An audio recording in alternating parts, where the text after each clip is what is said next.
নমস্কার বন্ধুরা, আমার চ্যানেলে সবাইকে স্বাগত। আজ আমি হাজির হয়েছি নতুন এক রেসিপি নিয়ে। আজ এই গরমের দিনে আমি শেয়ার করব ঠান্ডা ঠান্ডা কুলফি আইসক্রিম। তো মাত্র 5টা মেরি বিস্কিট দিয়ে কিভাবে অসাধারণ স্বাদের কুলফি আইসক্রিম বানানো যায় সেটাই আজকে আমি তোমাদের করে দেখাবো। তো প্রথমেই আমি 5টা মেরি বিস্কিট নিয়ে নিয়েছি। 5টা মেরি বিস্কিটকে এবারে টুকরো টুকরো করে নেব। তো আমি বিস্কিটগুলোকে ছোট ছোট টুকরো করে নিয়েছি। এদিকে বসিয়ে দিয়েছি একটা কড়াইটাকে লো টু মিডিয়ামে রেখে আমি দিয়ে দিচ্ছি এখানে চিনি।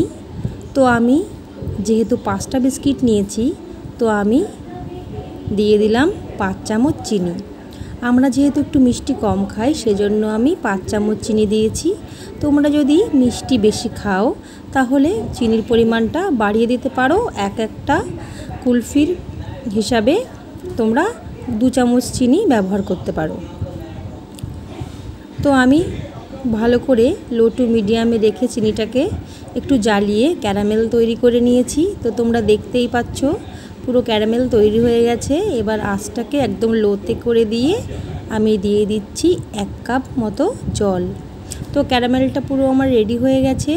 এর মধ্যে দিয়ে দিচ্ছি টুকরো করে রাখা মেরি বিস্কিট। আঁচটাকে কিন্তু লো টু মিডিয়ামে রেখেছি। এবার লো টু মিডিয়ামে রেখে খুব ভালো করে নেড়ে চেড়ে বিস্কিটটাকে পুরো একদম হালুয়ার মতো তৈরি করে নিতে হবে। তো আমি খুন্তি দিয়ে ভালো করে চেপে চেপে যে দানা দানাগুলো ছিল বিস্কিটের সেটা আমি গলিয়ে নিয়েছি।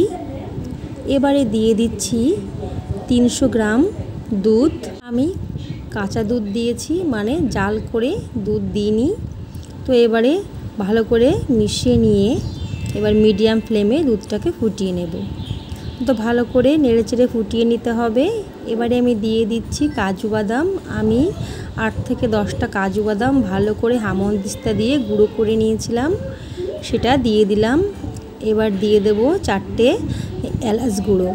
আমি 4টে এলাচকেও হামনদিস্তায় একটু গুঁড়ো করে ভালো করে মিশিয়ে নিচ্ছি। তো সুন্দর করে আমার মালাইয়ের ক্রিম তৈরি হয়ে গেছে। এবারে একটা পাত্রে আমি নামিয়ে নিয়েছি। নামিয়ে খুব ভালো করে ঠান্ডা করে নিতে হবে। তো ঠান্ডা হয়ে গেছে। এবারে আমি আইসক্রিম মোল্ড নিয়ে নিয়েছি।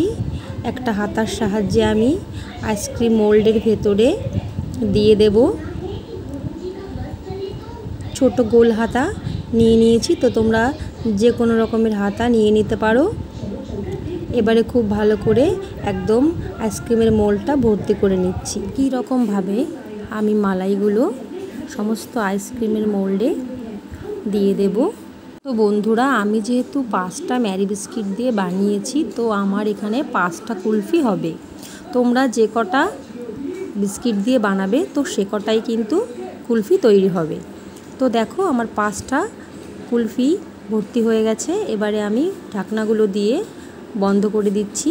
বন্ধুরা, গরমের দিনে তোমরা অবশ্যই এভাবে ট্রাই করবে। আশা করি খুব ভালো লাগবে তোমাদের এই কুলফি রেসিপি। ভালো লাগলে লাইক কমেন্ট শেয়ার করার অনুরোধ রইল। আর আমার চ্যানেলে নতুন বন্ধু হলে চ্যানেলটা সাবস্ক্রাইব করে আমার পাশে থেকো।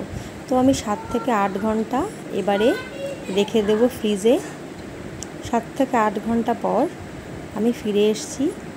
এবারে আমি কুলফিগুলোকে বের করে তোমাদের দেখাবো যে কতটা লোভনীয় হয়েছে দেখতে এই কুলফি আইসক্রিম। খুব অল্প উপকরণে আর খুব সহজ পদ্ধতিতে কিন্তু বাড়িতেই তৈরি করে নেওয়া যায় অসাধারণ স্বাদের কুলফি আইসক্রিম। তো দেখো বন্ধুরা কতটা সুন্দর হয়েছে, খেতেও কিন্তু দুর্দান্ত। তো আমি দেখিয়ে দিচ্ছি তোমাদের। তো তোমরা ফ্রিজ থেকে বের করার পর 5 মিনিট কিন্তু রেস্টে রাখবে, তবেই সুন্দরভাবে কুলফিগুলো বেরিয়ে যাবে। তো কুলফিগুলো বের করে আমি তোমাদের দেখিয়ে দিলাম, অসাধারণ হয়েছে। তো বন্ধুরা, তোমরা ডেকোরেশনের জন্য অবশ্যই ড্রাই ফ্রুটস ব্যবহার করতে পারো। তো আশা করি তোমাদের রেসিপিটা খুব ভালো লেগেছে।